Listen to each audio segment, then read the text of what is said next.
Joel. We're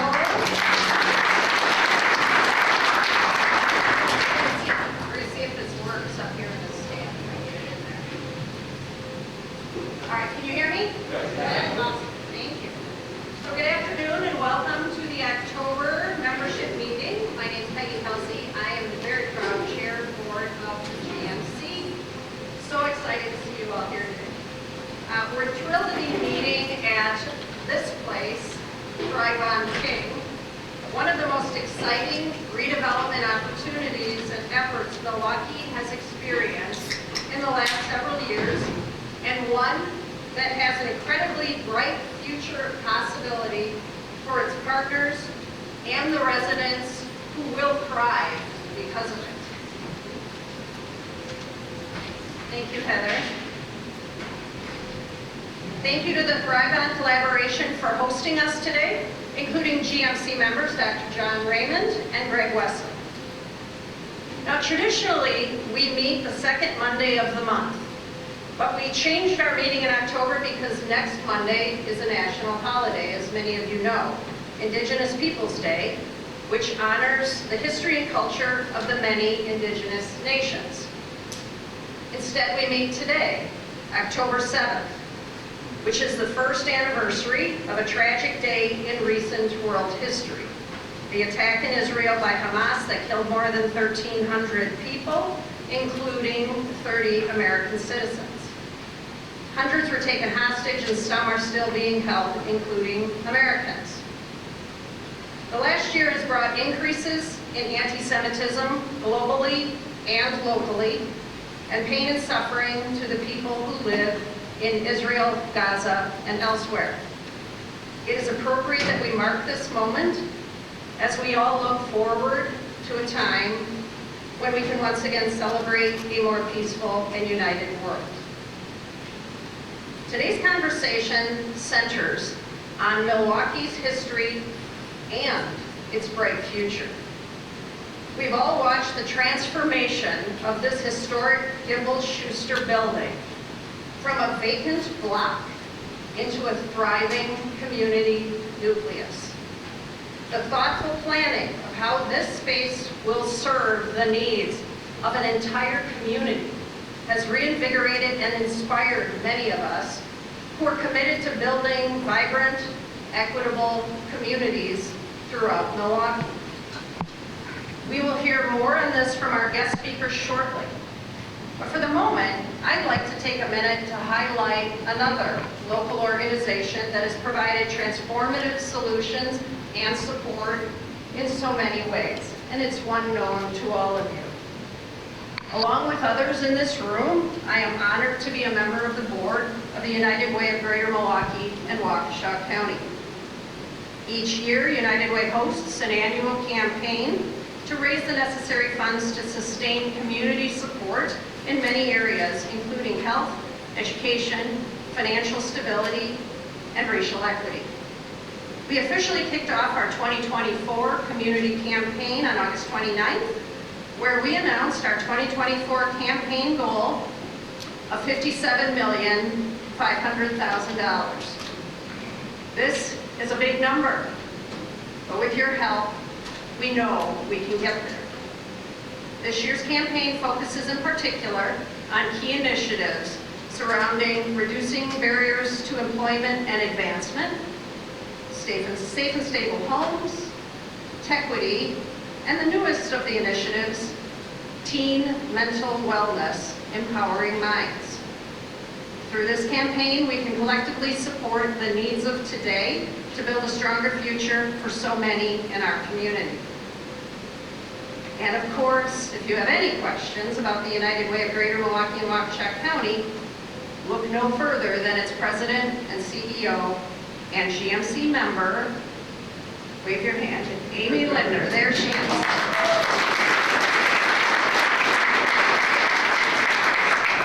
At a gathering of some GMC members and other community members just last week, we discussed that one of Milwaukee's core strengths is the willingness of people to roll up our sleeves and get stuff done. Collaboration absolutely fuels our ability to solve problems, big and small. And it shows in the success of organizations like the United Way and ThriveOn King. Now I invite Joel Brennan to share GMC updates and to introduce today's program. Joel?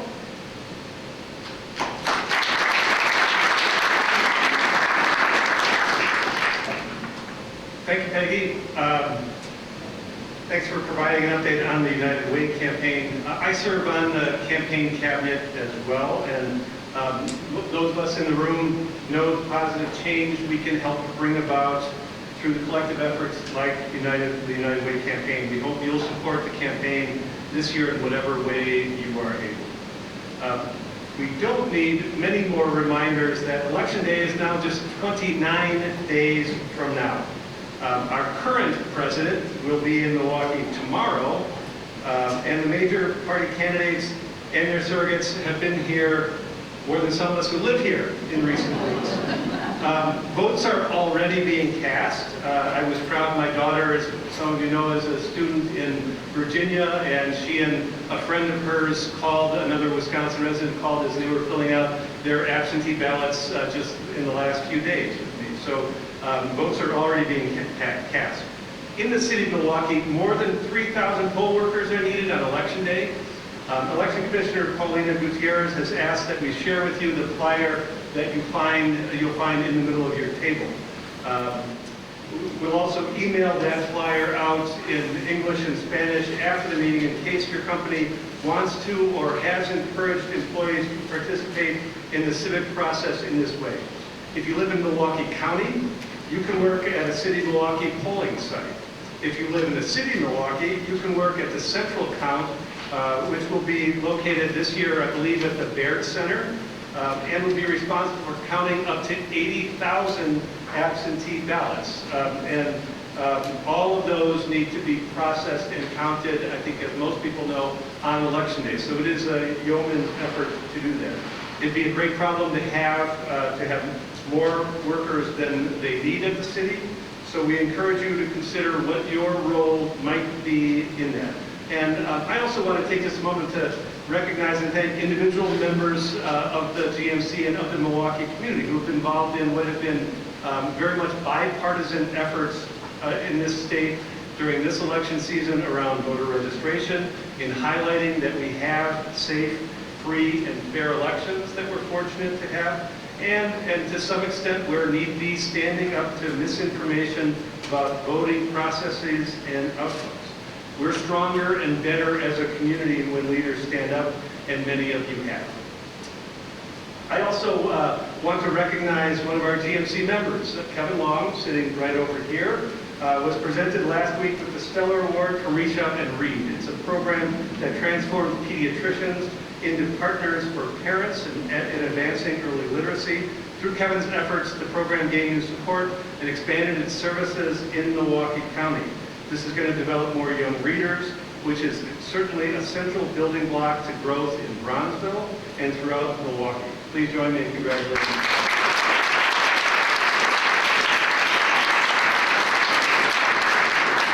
This past Saturday, a number of Julia Taylor's Greater Milwaukee Committee and community friends joined us in unveiling a piece of public art to honor her on the Beer Line Trail. You'll see it behind me here.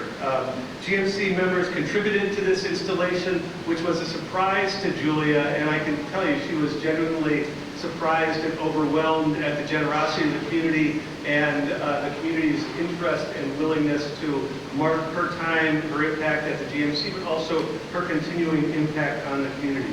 You can check this out at the corner of Richard Street and Keith Avenue along the Beer Line Trail. And the linear park on the Beer Line continues to be a passion project for Julia, for others in the community, and another way to knit our community together. So please let me know if you would like to explore how you can support these efforts moving forward. Now for a handful of Greater Milwaukee Committee updates. Our Milwaukee Appraiser Diversity Initiative, MADI as we call it inside the GMC, currently the application is open for the MADI program. We're looking to create a cohort of 10 for that program. The application is open until October 18th. Michael and Langston are here, and if you have questions about that, they're certainly welcome the opportunity to talk to you about it. We are already gathering partners in the community. Chudnow Evaluation has agreed to partner with the Appraiser Diversity Initiative by offering paid experience as our cohort gains their 1,000 hours in field work. On the issue of education, which continues to grip Milwaukee and is part of our conversation today, just last week, Milwaukee Public Schools released their initial aspects of the long-range facilities master plan, and they are currently taking feedback from the public. 4 in-person meetings were held last week. There'll be 2 virtual sessions this week, including one tonight. The MPS website and recent news articles about this plan have a link to sign up for these. We welcome you to do it. I have to say, looking at some of this, my initial impression is that the consultant they've used in this effort has developed a fairly transparent, data-driven vehicle for how we determine how to right-size the district for its current and future needs. Doesn't mean it will be easy or that the path will be straight in this, but there are going to be places for allies of the kids inside MPS and the people who continue to support education for every child in the city to play a role in a more secure future for those kids. Our November meeting will center on how GMC members can play the most constructive possible role in the education landscape in the coming year. On the issue of public safety, more than a dozen of our members gathered at Bader Philanthropy 2 weeks ago to learn more about the Medical College of Wisconsin's Comprehensive Injury Center, which will have operations here, I think already has operations here at ThriveOn. It's just another step in developing an agenda that complements the work that's happening in our community on this critically important issue. One note about that's relevant to today, and I'm sure that it will come up in our conversations, but I think you'll hear that the processes that were followed here and other places in the redevelopment of Bronzeville followed the path that was forged by Bader Philanthropy just a mile or so up the road. And so as we continue to celebrate what's going on here, I just want to make sure that we honor Bader Philanthropy, Dan's leadership team, and what they have done for all of Milwaukee and for this process as well. So Dan, Bader.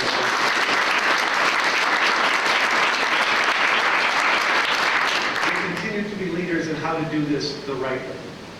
Anchored by the Greater Milwaukee Foundation and the Medical College of Wisconsin, ThriveOn is a modern and innovative solution addressing core needs and providing opportunity to the residents of Milwaukee, especially those who reside on the near north side. This collaboration is the result of sustained input from area residents, and the outcome will enhance economic opportunity and community health for generations to come. And it's brought to you, again, by people like GMC members Greg Wesley, John Raymond, Kevin Newell, all of whom have had a very direct hand in this project. While this is a brand new project and a renewed life and vitality for this building, this neighborhood has played a central role in Milwaukee's history. To provide context, I recently asked John Gerda, who we all know is a resident Milwaukee historian, to share just a bit about this neighborhood. And this is what John offered up in the picture that he helped to paint. 3rd Street and King Drive, especially its intersection with North Avenue, was German Milwaukee's downtown for most of the 1800s, second only to Wisconsin Avenue in retail sales volume. 3rd Street was so German, in fact, John points out, that some merchants reportedly put signs in their windows saying English spoken here so they wouldn't scare away that occasional non-German who wandered by. Schuster's was the flagship establishment of the largest department store chain in the state, and what's remarkable is that Schuster's did so much business without ever opening a downtown location, a testament to the strength of the downtowns that existed at that point in Milwaukee's neighborhoods. As a commercial crossroads, 3rd North played much the same role for the African American community in the Bronzeville neighborhood as it had earlier for the Germans. From 1900 to 1950, the area was home for culture and commerce for the African American community, with jazz clubs that played host to legends like Dizzy Gillespie, Billie Holiday, Nat King Cole, and others. Urban renewal of the 1950s and 1960s, especially the construction of the I-43 Expressway, accelerated the challenges in this neighborhood. The riots of 1967 started at the corner of 3rd and North, just outside the door here. This is the history here. This is our history. But this is also the building blocks for where we want to be and what we want to be as a community, and the people-focused efforts that you will hear more about today. In today's Bronzeville, projects like ThriveOn King, the Howard Fuller Collegiate Academy, Food for Health, Diversity, America's Black Holocaust Museum focus on providing resources from education to healthcare to job creation and create spaces for growth and development. While these investments in the projects they have created are significant, we want to use today to explore how the momentum in Bronzeville can be accelerated here or connected to other Milwaukee neighborhoods. Today we've invited leaders who have forged progress in the Bronzeville neighborhood to shape your vision of what else can be done.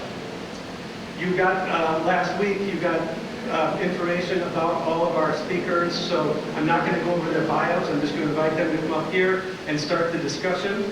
I'm going to invite Kathy Kashkarian, who's the President and CEO of Food for Health, Michelle Nettles, who serves as the board chair of Howard Fuller Collegiate Academy, as well as the Chief People and Culture Officer for the Manpower Group, Clifton Phelps, who's going to curate our discussion, who serves as the Vice President of Business Development for JCP Construction, and John Raymond, Dr. John Raymond, who's President and CEO of the Medical College of Wisconsin.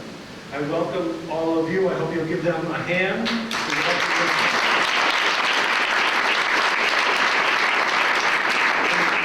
Before we start, I'm just looking out at Heather. Are we ready to have people walk out and grab a sandwich as they do this? Oh, Heather will come by and offer you the opportunity to walk out. Again, this is a work in progress here, and I hope that you'll do that as gently and gracefully as you can to respect the conversation that's happening up here. So, Cliff, I turn it over to you. Hi, guys.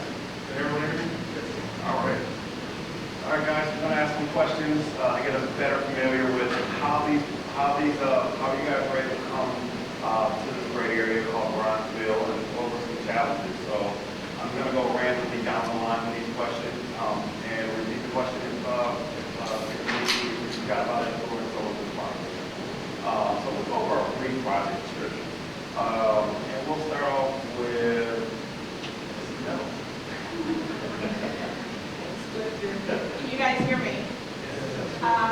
So I actually would have started with Dr. Raymond because ThriveOn actually was one of the reasons why Howard Fuller Collegiate Academy decided the location.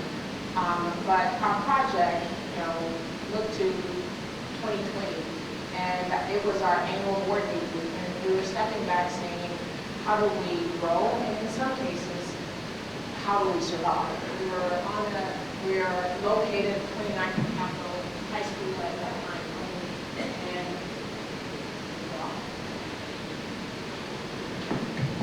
very good at it, so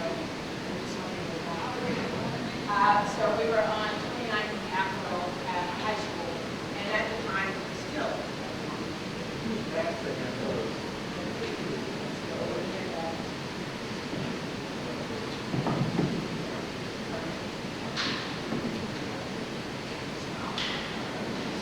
We were high school, 29th and Capitol, and 2020. So at that time, we were just about 16 years old operating, and we knew that we had to find a new facility. And we were serving at the time about 300 students, high school students. And we quite frankly looked at 5 different options and said we needed to be here for basic reasons, and they're pretty basic, and it was actually motivated by the work that Dr. Raymond, Greg Wesley, and others at Medical College were doing. And when you step back and you look at the 5 social determinants of health, we knew education was key, but we also knew a neighborhood where our students could see themselves and where there was a rich history that would allow them to thrive. So with that, we set a bold ambition to build a high school. And at first it was a $15 million project, but then 2 things happened. One, COVID happened, And with that, costs increase to actually just build the facilities. But simultaneously, through the process, Goodwill Industries donated the 29th and Capitol building. So from moving from just a high school, we decided to be a high school and a middle school. In that, we raised $35 million. About 20% of that came from new market tax credits, actually 25% from new market tax credit. But 50+% of that came from individual donors, and then another about 20% came from outside of the state. So that was our project. Oh, that's impressive.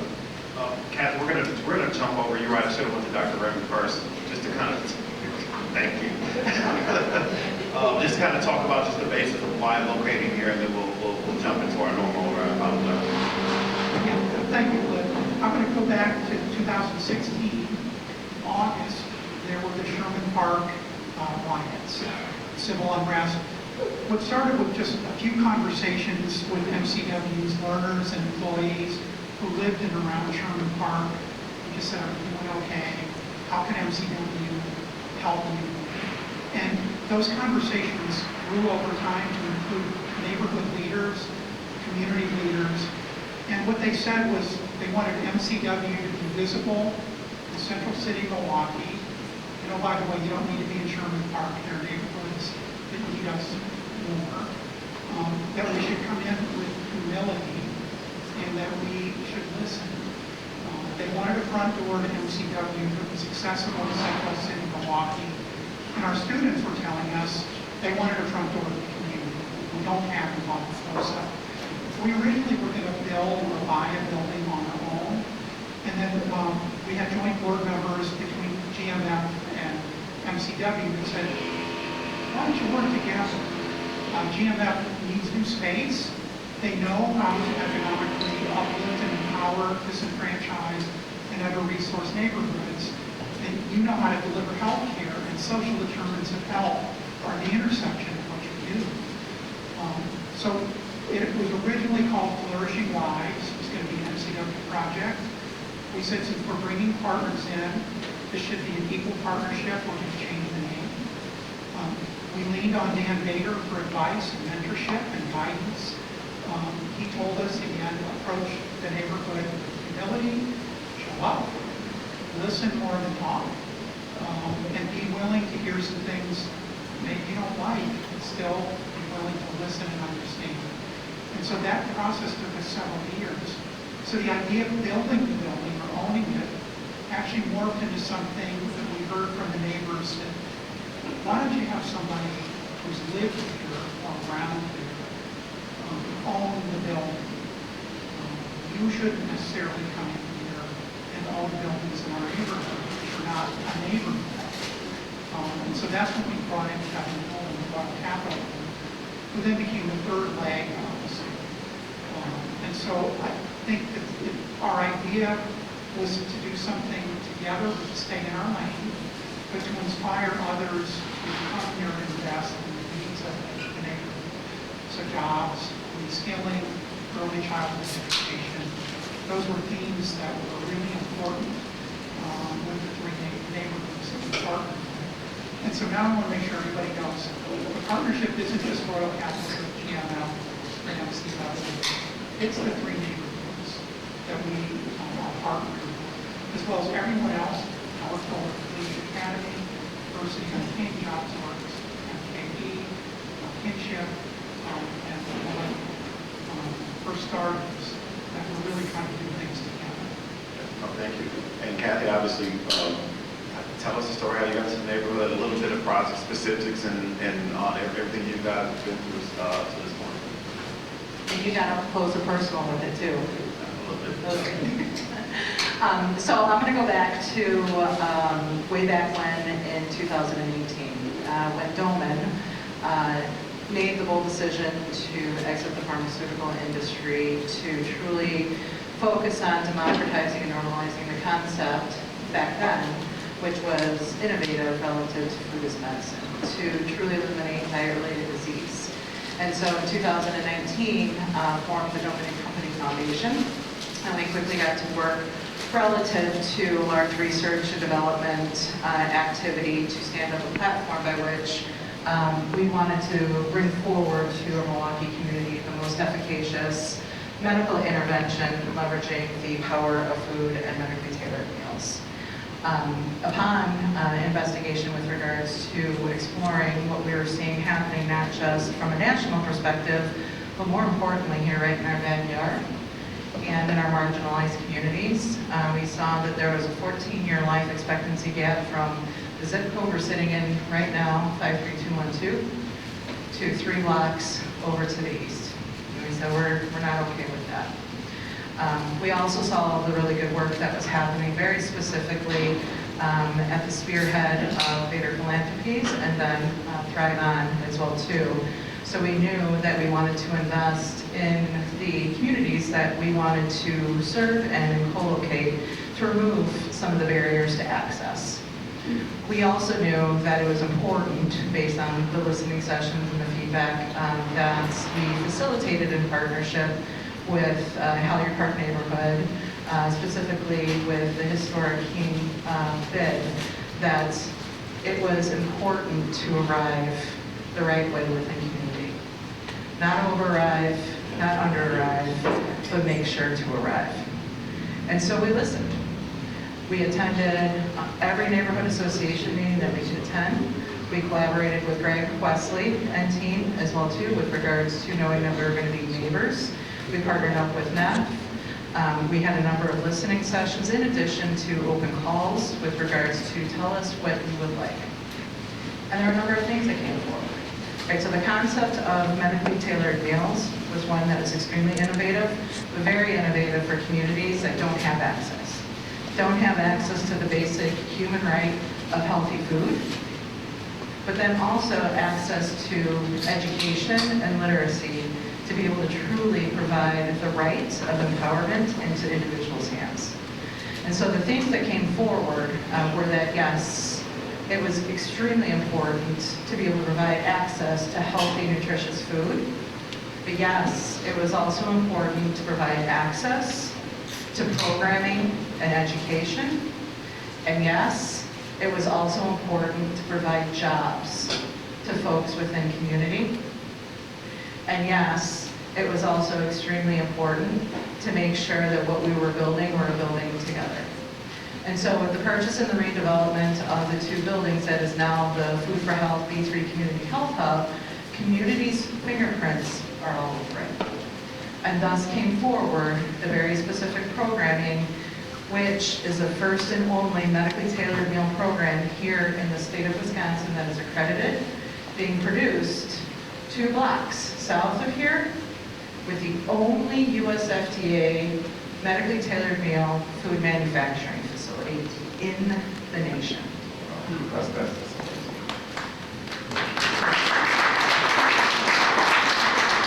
We ensured that we listened to community.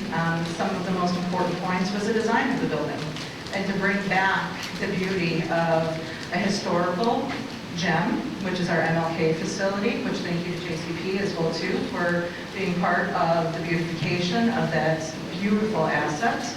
That is where we provide community programming on a monthly basis. So we provide up to 7 to 10 classes every month, free of charge, to community members and those individuals that participate in our charitable program, where we teach them through our state-of-the-art cooking demonstration kitchen how to cook more healthfully. We have fitness classes, and then also more traditional literacy classes on food literacy, nutritional literacy, behavioral and mental well-being literacy. And community has arrived, and they've arrived in big numbers. We've also created more than 30 new jobs where we've hired directly from community in partnership with Employ Milwaukee. And every element that you see with regards to the food production facility and then our D3 Community Health Hub has had a design element from each member of community because we built it for community. And the biggest headwind was COVID. And so we purchased the first building in December of 2019, the second building in January of 2020. We called JCP to get to work.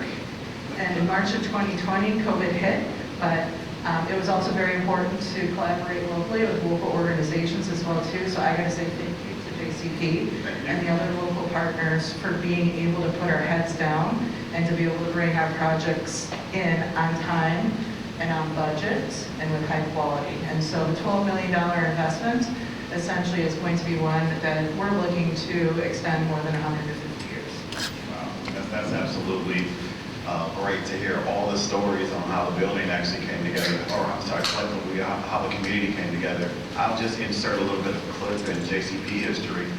We came to the neighborhood in 2015, and guys, it didn't look like this. So you could just see the development, see the economic development, see the community involvement since we moved. We're on King Drive and Reservoir, and we could just see the difference in the area. I sold a house in Howard Park and actually close on a house in Bronzeville tomorrow. So, you know, just to be full circle with this area and born and raised in this area, it's just great to see just the economic development, the community that's involved, as well as just, we're in this room. We wouldn't be in Schuster's building right now on a Monday, so this is great. Let's talk about some obstacles. Who wants to go first with some obstacles, whether it's funding, whether it's community collaborative? Let's go with Dr. Raymond first.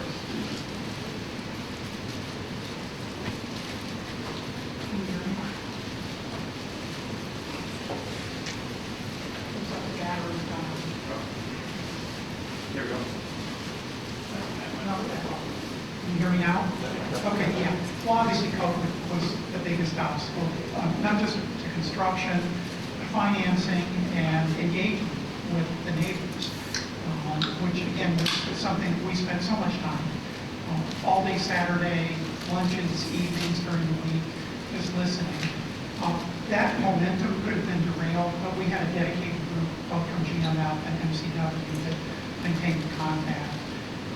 It posed some financing challenges for us because it did cost more, but we worked through that because this is something important. What I want to say is, for MCW, I wanted this to be something that was a generational commitment. Since we weren't owning the building, we signed a 22-year lease, which means we're here. We have several hundred people here. Doesn't matter who's the president of MCW or what the ups and downs of our finances are. We're here to stay in this neighborhood.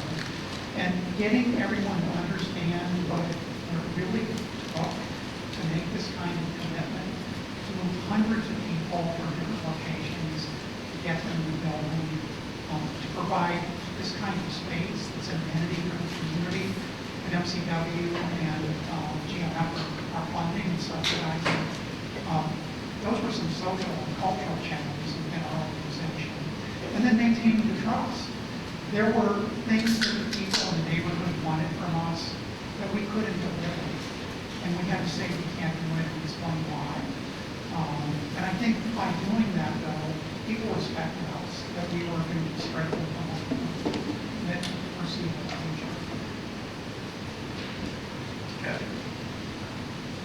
So the biggest challenge, much like what Dr. Raymond just described as well too, were the headwinds with COVID. Specifically the unknown, the challenges with materials, shortages on labor, but at the same time too, it also gave us tailwinds because it was a true testament of organizations and individuals coming together, doing one of the most critical times of Milwaukee, and also to focus on bringing forward the vibrancy.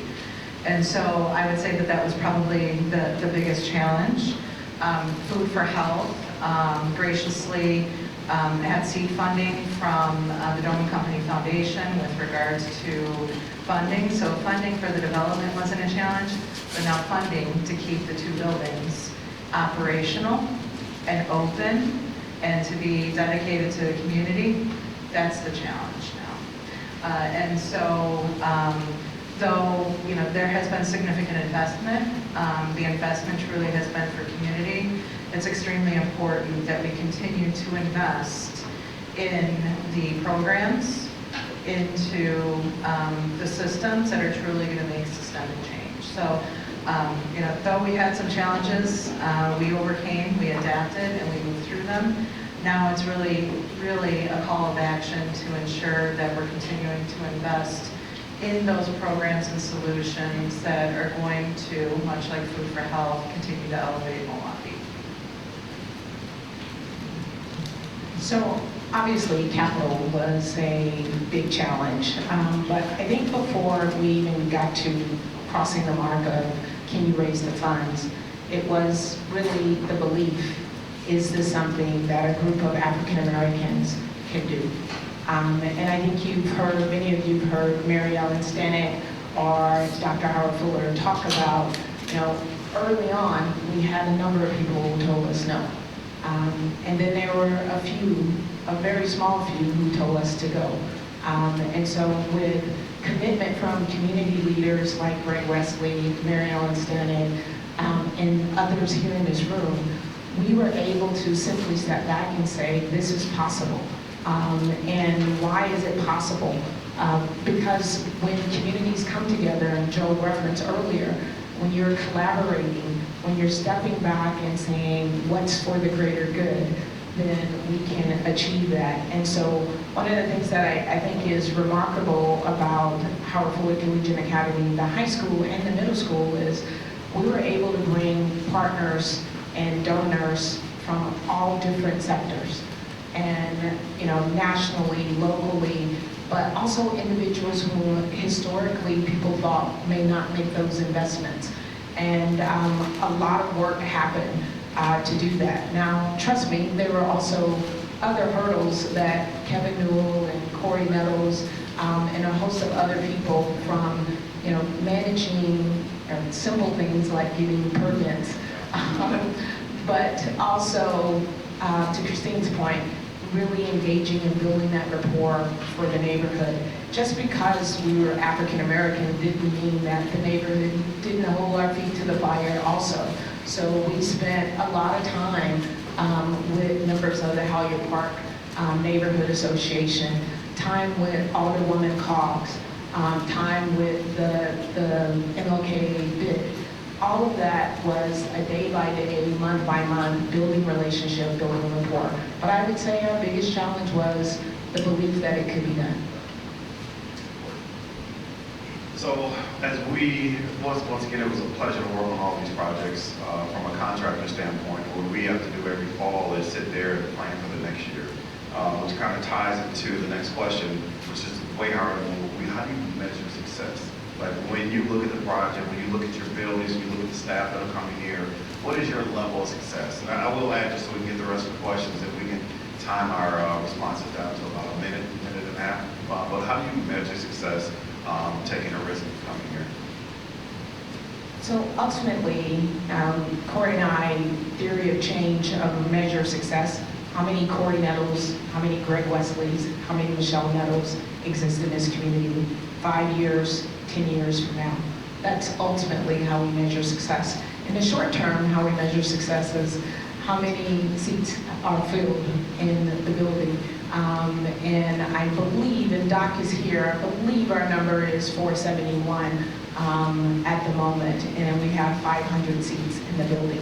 So goal is to finish that, and we believe that we will absolutely achieve that goal in the next year, if not sooner. Dr. Raymond, sorry, Kat. So we measure social return on investment, and social return on investment, starting with the individuals that we're serving. Our goal is to positively impact the health of 50,000 individuals over the course of the next 5 years.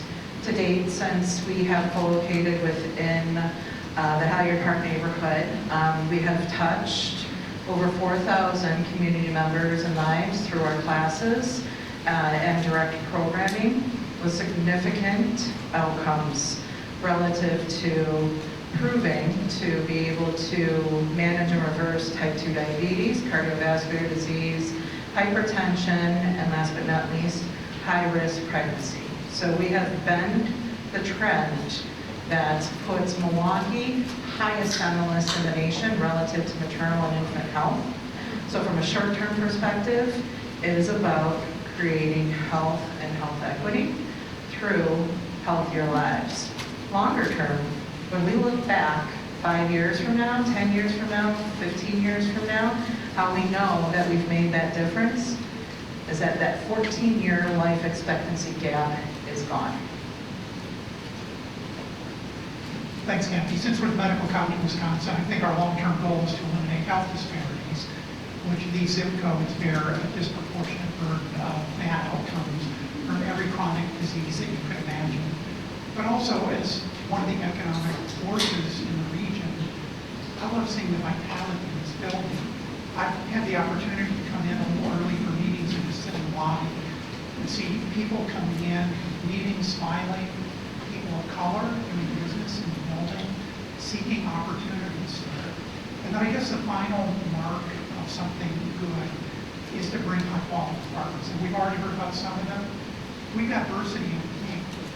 Diversity wasn't even a partner we thought would want to come to this building. Blood donation, organ procurement. As a nephrologist, I know that the outcomes for African Americans on dialysis are worse because the wait times to get a kidney transplant keep time longer. They're dealing with those issues. They're creating jobs here. And I guess finally, what it won't look like is we do not want the neighbors to be displaced, gentrified out of this area. That is so critical, but we do not change the character of Bronzeville. As we bring into economic development, we also have to be mindful and respectful of the people that we're here first.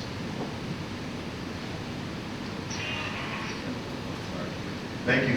So we have one more question. These are great responses, but I guess at the end of every project, you gotta kind of dissect it and kind of figure out what the lessons learned are. What would be 2 takeaways of what lessons learned during this entire process would be for each of your organizations? I'll go first since I have the microphone. First and foremost, lessons learned don't always have to be negative. And so I would say the biggest lesson learned was have the chutzpah to do something that's challenging and may carry a lot of unknown. And so when we made the bold decision essentially to leave legacy behind and to move forward together in the Halyard Park neighborhood, there was a lot of unknown. We didn't know how the community was going to react to us. We didn't know essentially how the 3 Ps from a philanthropic, public, and private sector were going to support us, but we knew that change had to happen. So I would say, first and foremost, challenge ourselves to do the unknown and to do the hard work. The second thing would be essentially from a learning perspective relative to the development, contingency, contingency, contingency. So I would echo kind of the lesson learned first, starting with something that's positive, is that, you know, and I've said this earlier, when you believe and you have a committed group of folks, things are possible. So believe and work incredibly hard towards that. I guess the second on the flip side for us was having the right leaders. And I believe we were fortunate that we had the right leaders from a broader community stakeholder, which I would call kitchen cabinet. We also had leaders at our board, but we struggled with having the right leaders inside the building. And so I'm really happy that we have one of our strongest leadership team that we've had in the history of the school. So having the right leaders, which gets to the opportunity for all of us in this room, is to really, how are we investing in our future today? And what's our investment in our kids? And when are we taking bets on the next generation? A lot of us in this room are a bit older, and so the opportunity is, how do we really, you know, extend a bridge and extend a hand to the next generation to really take advantage of the foundation that's built here, but more importantly, to go back to that first, and that's dream even bigger than we dreamt. I guess my lesson learned is one everybody here knows already, which is partnerships require a lot of work. But when you invest in the currency of building trust, great things can happen. Thank you. Guys, thanks for being on the panel. Michelle, Kathy, and Dr. Raymond, and thanks for letting me moderate.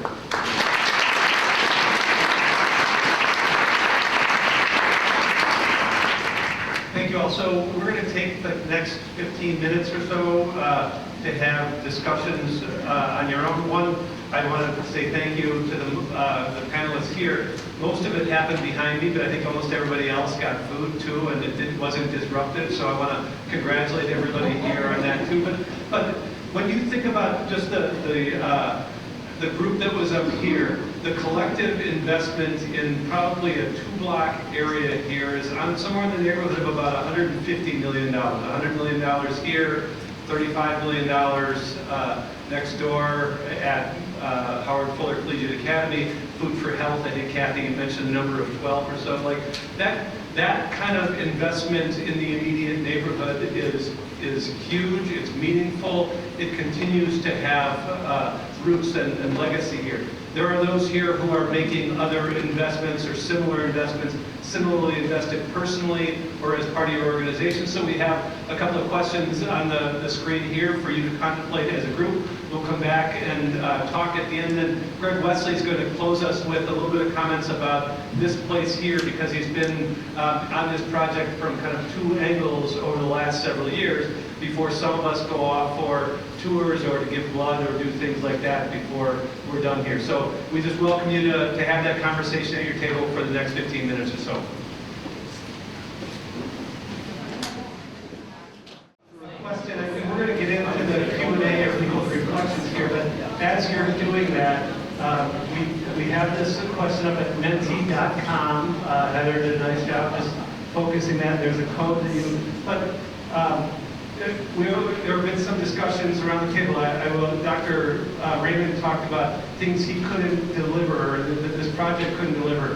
One of those was some in the neighborhood, not all, who would like to see the HOP come up MLK. Ultimately, that's another way to knit the community together. There's a project at Bronzeville Center for the Arts that has the potential to take flight just a block north of here. There are other things related to retail, other things like that. Just so if you want to, as we're getting into the questions or people's thoughts here, throw down your own ideas about what's next or what else we can do here, please feel free to do that. But let's not let that be the limitation. So for a few minutes, just want to ask people for either your reflections, questions you may still have. We have a question, or we have a mic on the table. We aren't going to bring our panelists back up here, but there's a mic between them if you have questions that they didn't answer. So I just would invite anybody to provide a reflection or a question or something that came up in your discussion.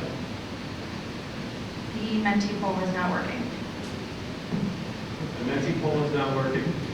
Par for the course today. Not everything has gone planned today. That's what happens when you're in the midst of a new project. But I would just say what has been best about today is the level of conversation and the investment from the people here. Has anybody got a question or anything they want to offer up or ask? Carl. Well, I acknowledge that Howard Fuller is with us today. I acknowledge Howard Fuller and his leadership in educating Milwaukee children.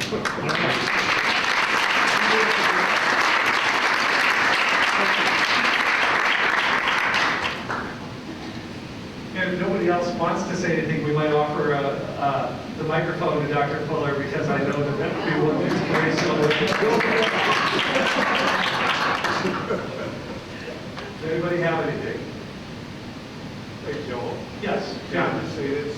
Kudos to the people.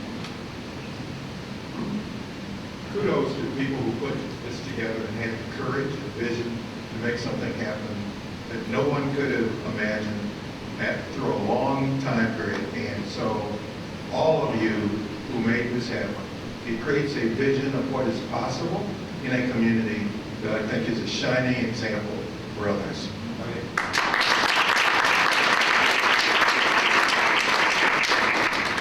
John has something.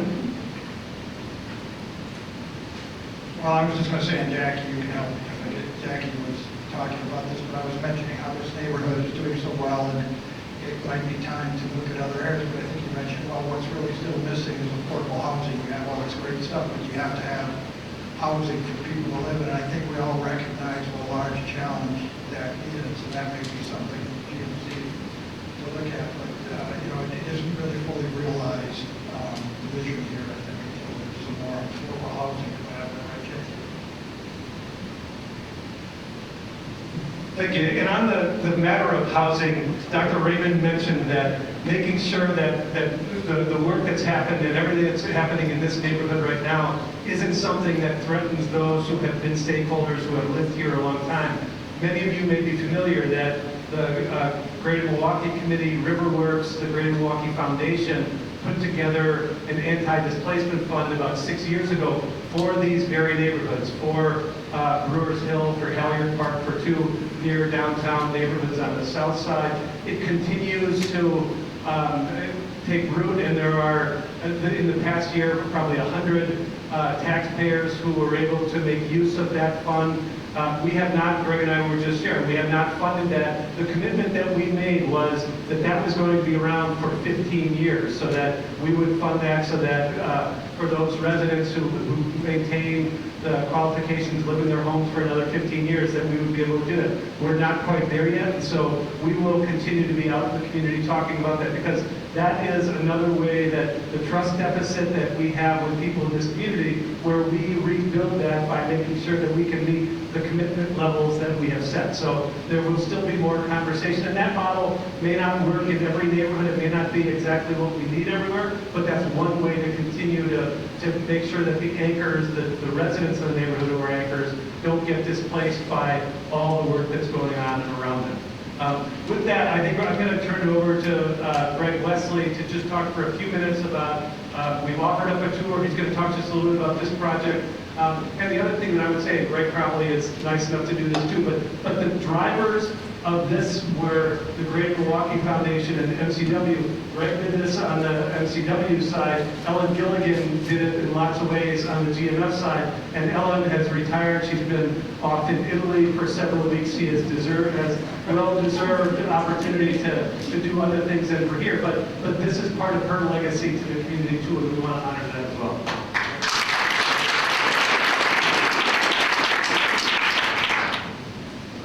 So I'll just say a couple of things. Number one, it's just fantastic to see you all here this afternoon here at ThriveOn King. What I want to make sure that I do is say that there are just too many people here today. I know that I would leave someone out, so I'm not going to call out any individual by name. But I want to make sure that we all understand that the reason that we feel positive about this experience is because the people who live and who have invested in this area for so many years. I'm not John Gerder, so I cannot give the historical aspects of it. But what I will say is the spirit of the people is alive.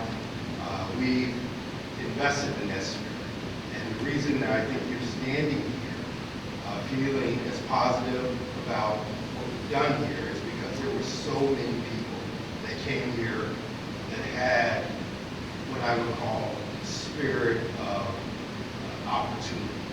So pay attention to the artwork when you leave out here, because it reflects the spirit of the people. Halyard Park has a deep, long history, and I remember taking my first neighborhood association meeting in the backyard and seeing people like Ms. Brooks and others, and Lenny Mosley, they did Mr. Crawford. These are names that, and they were looking at me, and they weren't just looking at me as an executive at the Federal College at the time, or an executive at GMF, but as a sense of pride. Sense of pride that someone is coming back to their community that they have invested in for so many sense of being recognized. So I would just tell you, pay attention to that. We stand on the shoulders of so many people. The Urban League was here for many years before. Black Holocaust Museum was here before us. The Fed has been working at this for so long. And we are bringing it to reality, so we don't do this by ourselves. We collaborate. The word collaboration is not just a tagline, it's real. So all the things that you just experienced with food and microphones and all that thing, all those things, we experienced in development, and we had to pivot, but we kept going. So I would just ask for your grace, even though things didn't necessarily go as smoothly as you wanted, you experienced what we've experienced, and we stuck with it. And then I'm going to close out by saying you have a tangible example of employment, health and wellness, food access, housing. So I know someone said housing. There are 90 units of affordable housing connected to this building.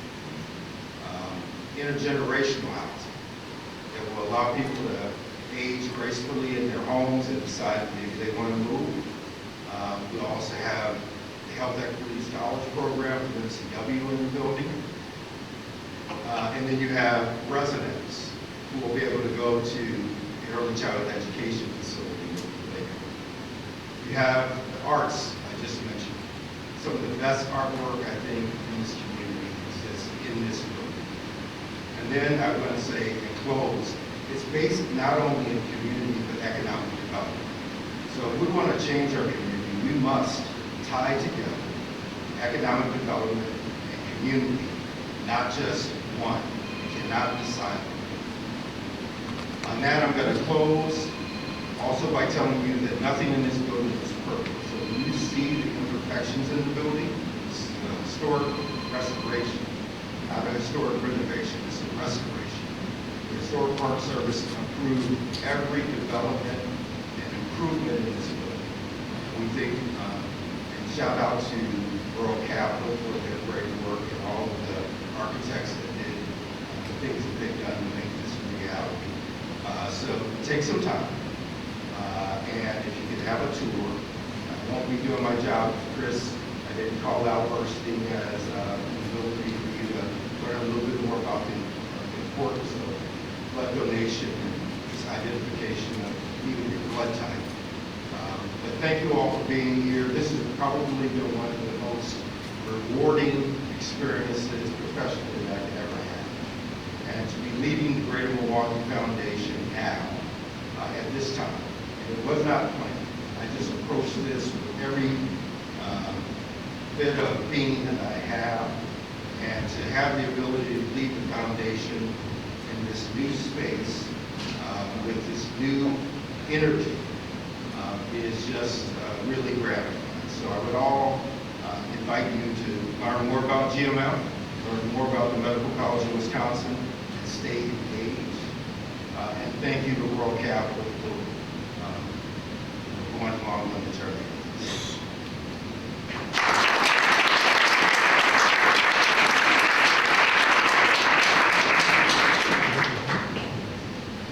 Thank you, Greg.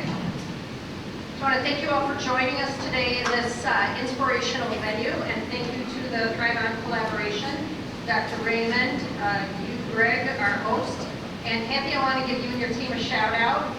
I would have waited another hour for that, but that was exceptional. So thank you.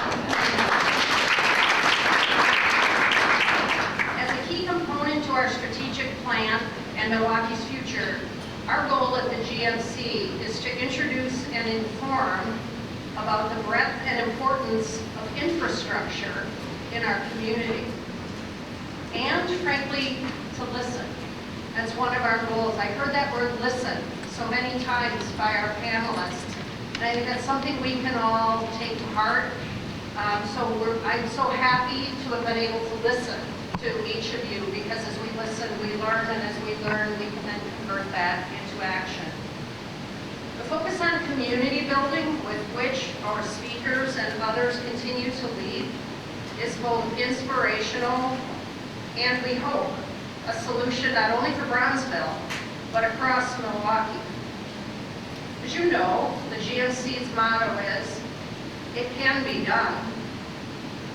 We stand in the presence of evidence of that very simple truth.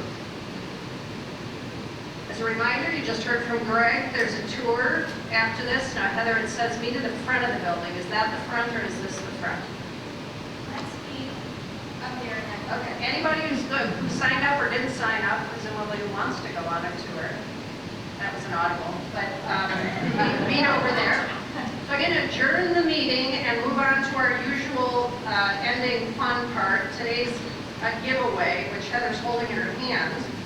I'm very proud to say that consistent with our space, we have a collection of great goods from the Bronzeville Collective, a collaborative retail store that curates a variety of local goods and wares, highlighting the diversity of the creatives in Milwaukee. And today's winner is John Kissinger.